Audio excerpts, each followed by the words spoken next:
뉴스 토픽. 코로나 바이러스 감염증 일명 코로나19 사태로 인해 국내 대학 수업이 대면 수업에서 온라인 수업으로 진행되고 있습니다.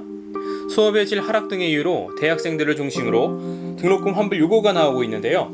이 같은 목소리는 청와대 국민청원 게시판과 국회 입법조사처에서도 나왔습니다. 이러한 가운데 실제로 대학 등록금을 반환하겠다는 대학까지 등장했습니다. 향후 다른 대학교들의 등록금 반환 정책이 어떻게 될지 많은 궁금증을 갖게 됩니다. 등록금 환불에 대해 요구하는 전대넷, 전국대학 학생 네트워크의 주요 주장은 다음과 같습니다. 온라인 수업이 진행되므로 이용하지 못한 항목을 추려서 이에 대해 환불을 요구한다는 주장입니다. 이용하지 못한 항목의 한 예로 시설 사용료, 관리 운영비, 연구학생 경비, 학생 지원비, 실험학습비, 기자재 구입비, 재료비 등이 등록금에서 사용이 안 되는 항목입니다. 국회 입법조사처 NARS 사회문화조사실 조인식 입법조사관은 전날 NARS 현안분석 보고서에 대학의 원격 수업 관련 쟁점과 개선 과제로 다음과 같은 입장을 밝혔습니다. 대부분의 대학 교수는 원격 수업에 대한 경험이 부족해 학생들이 기존에 있는 동영상 자료를 시청하거나 과제를 제출하는 것으로 원격 수업을 진행했다.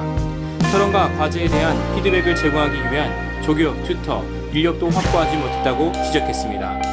그러면서 원격 수업의 실시와 관련한 학생들의 등록금 반환 요구에 대해 대학, 학생, 관련 전문가, 관계 부처 간의 협의를 통해 학생들을 지원하기 위한 방안을 검토할 필요가 있다고 입장을 밝혔습니다.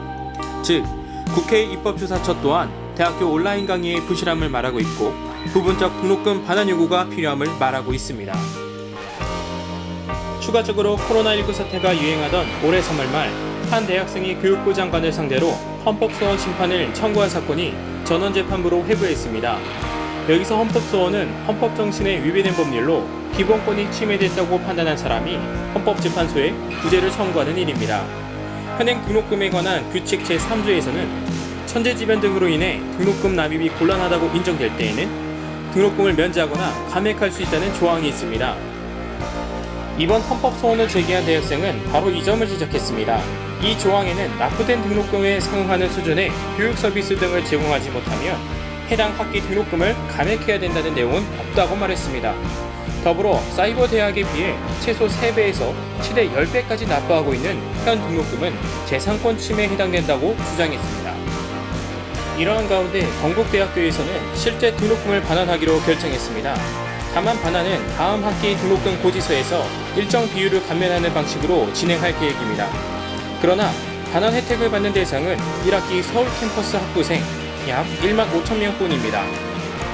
6월 16일 박백범 교육부 차관은 정부 서울청사에서 등교 수업 현장 안착 지원 방안 관련 브리핑을 열고 최근 정세균 국무총리가 교육부에 대학생들을 직접 지원하는 방안을 검토하라고 지시한 부분과 관련해 총리의 말씀과 취지에 맞춰 구체적인 방안을 검토하겠다고 말했습니다.